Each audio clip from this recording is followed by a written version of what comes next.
એક સારો ડિસિઝન તમારા ઘણા પૈસા અને સમય બચાવે છે અને તમારા સપનાને સાકાર કરવા માટે ખૂબ જ ઉપયોગી છે. લાસ્ટ વિડીયોમાં જણાવ્યા એ પ્રમાણે આ વિડીયોમાં હું તમને ડિજિટલ માર્કેટિંગના ફાયદા જણાવીશ. ડિજિટલ માર્કેટિંગમાં તમે સ્પેસિફિક યુઝરને ટાર્ગેટ કરવા હોય તો પોસિબલ છે. સપોઝ કે તમારે ટાર્ગેટ કરવો છે કે 18 થી 40 વર્ષના યુઝર મારી એડવર્ટાઇઝ જોવા જોઈએ, તો એને જ એડવર્ટાઇઝ દેખાય.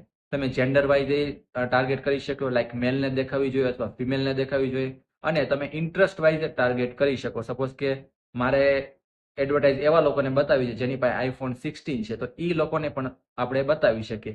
જસ્ટ ફોર એક્ઝામ્પલ આપું કે જે વેસ્ટર્ન વિયર લેડીઝ માટે સેલ કરે છે, તો એ લોકો મોસ્ટ ઓફ કોને ટાર્ગેટ કરતા હોય કે જે લોકો હનીમૂનમાં જવાના છે, જે લોકો ફરવા જવાના છે, તો ઇન્ટરેસ્ટમાં એ લોકો ત્યાં નાખી દે કે જે લોકો હનીમૂનમાં જવાના છે અથવા ફરવા જવાના છે, એ લોકોને જ મારી એડવર્ટાઇઝ દેખાવી જોઈએ. અને બીજી વસ્તુ એ કે આ જે તમારા એડવર્ટાઇઝ ચલાવો એ પૈસા ક્યારે કપાય? જ્યારે તમારી એડવર્ટાઇઝ બીજા લોકોને બતાવી ત્યારે. અને જ્યારે ટ્રેડિશનલ માર્કેટિંગમાં કેવું હોય કે બેનર લાગી ગયું એટલે તમારા પૈસા કોઈ જોવે કે ન જોવે, બટ પૈસા તો કપાય જ અને બધા લોકો જોવાના છે.